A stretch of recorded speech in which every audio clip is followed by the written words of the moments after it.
Ассалаумағалейкум қазақ елі. Инвестициялардан бұрын үнемдеуді үйрену керек. Әрі қарай қаржылық жоспарды құру және қаржылық мақсаттарға жету әдістерін анықтау керек. Теориялық дайындықтан кейін және ақшаның бір бөлігін сомасын жинақтағаннан кейін сіз тәжірибеге кірісе аласыз. Енді жақынырақ танысайық.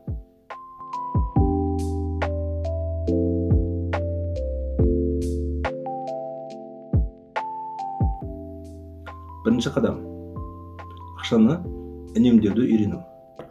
Қазіргі цифрлық технологиялар инвестиция әлеміне кіру шегін ең төменгі деңгейге дейін түсіндіріп тастады.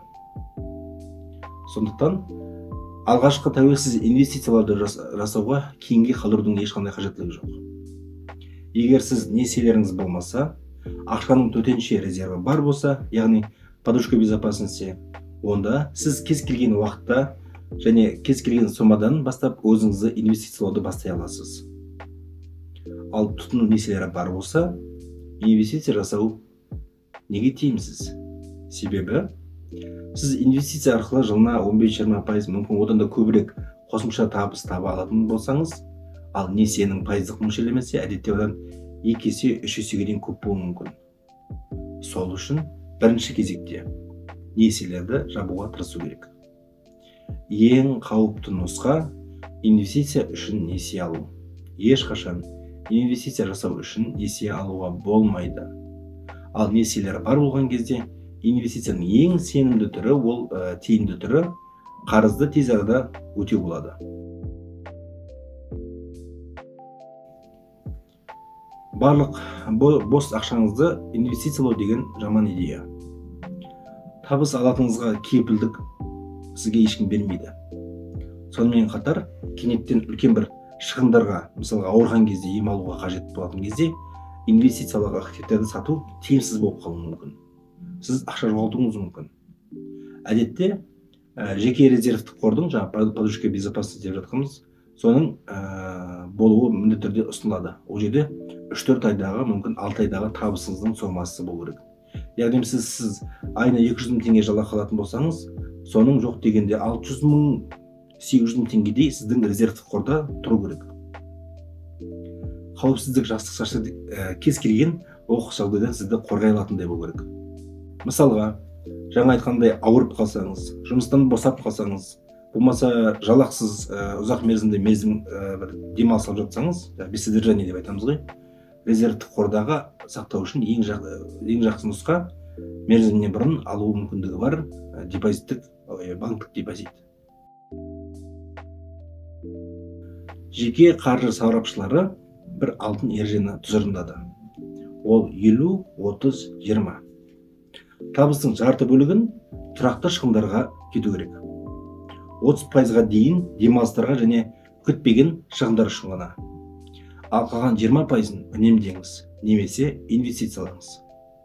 Қазір сізді түсінемін, көпшілігіңіз айтуыңыз мүмкін: менің табысым өте аз, қажеттілігім толық мөлшерде қанағаттандырылмайды, және де басқа менің несием бар, бала шағам, аренда, тағы да басқасы.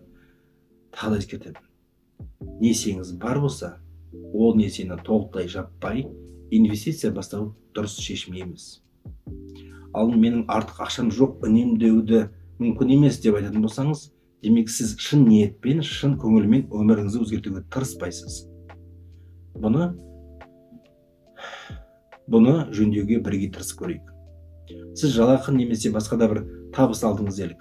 Сол табысыңыздың жоқ дегенде 10%-ын несиені артық мөлшерде жабуға тырысып көріңіз.